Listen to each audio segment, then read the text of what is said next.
From November 1st, 1955 to April 30th, 1975, the Vietnam War was waged between the communist and anti-communist world. It was the source of extreme and prolonged controversy concerning the ethics of war, the draft, and the massive impact it had on everyone and everything it involved.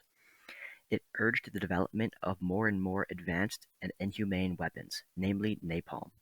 It was an extremely bloody war, killing more than 250,000 Americans and shockingly more than 1 million Vietnamese deaths, half of which were estimated to be civilians. African Americans and other minorities were disproportionately drafted into the war, tying it to the previously ongoing civil rights movement. Most importantly, it was one of the first major wars to be mass televised, exposing American people to the horrors of war, beamed right into their living rooms. It was even nicknamed Television's War.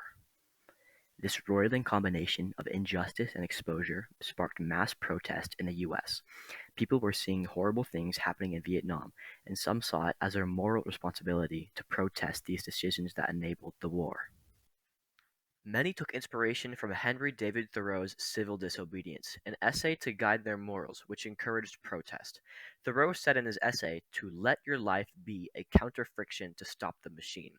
What I have to do is to see, at any rate, that I do not lend myself to the wrong which I condemn. This is a call to arms, that if an issue you condemn is occurring, it is not only your right, but your responsibility to resist policy and action that you condemn. If you do not fulfill your duty to resist, you become an agent of injustice. This very closely reflected in the mentality of protesters of the war, who saw it as more than their right, but their moral responsibility to speak out and become a counter-friction to the machine that was the Vietnam War. Henry David Thoreau's ideas on civil disobedience provide a framework for understanding the Vietnam War protests, arguing that the moral obligation to resist unjust policies often goes against government efforts to suppress unrest, as illustrated by the Kent State Massacre. The most prominent group of protesters in the U.S. were university students. Across the nation, millions of university students protested the very occurrence of the war and the injustices surrounded by it. Some protests were peaceful, but some weren't. In the specific case of Kent State University in Ohio, on May 4th, 1970, an anti-war rally was happening. The Ohio National Guard was present due to altercations in the past days, trying to keep order in the protest and to prevent anyone from rioting and for general safety measures. The Guard arrived with loaded rifles, handguns, and tear gas, all with live rounds, in order to respond to any possible danger from the crowd. At first, they threw tear gas to try to disperse the crowd, to no avail. Eventually, after the Guard began to retreat, a group of soldiers began to fire their rifles at the crowd. To this day, it is unclear what was the exact cause of the sudden attack. No verbal warning was given beforehand. 4 students were killed and 9 wounded. After the fact, the Guard expressed that they felt their lives were in danger. There is no sufficient evidence to support this claim. Campuses around the U.S. shut down reacting to the shooting and in order to prevent any further altercations with law enforcement.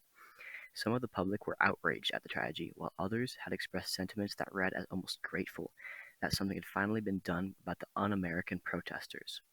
This completely polarized the nation, with some sources claiming the division of the country experienced in the days following the massacre endures to this day.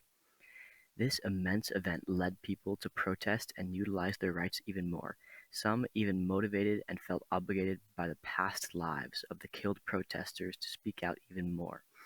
Many quoted Thoreau's writings to justify and expand their efforts to protest the war in Vietnam, claiming that it was their moral and human responsibility to speak out against issues that conflicted with their conscience.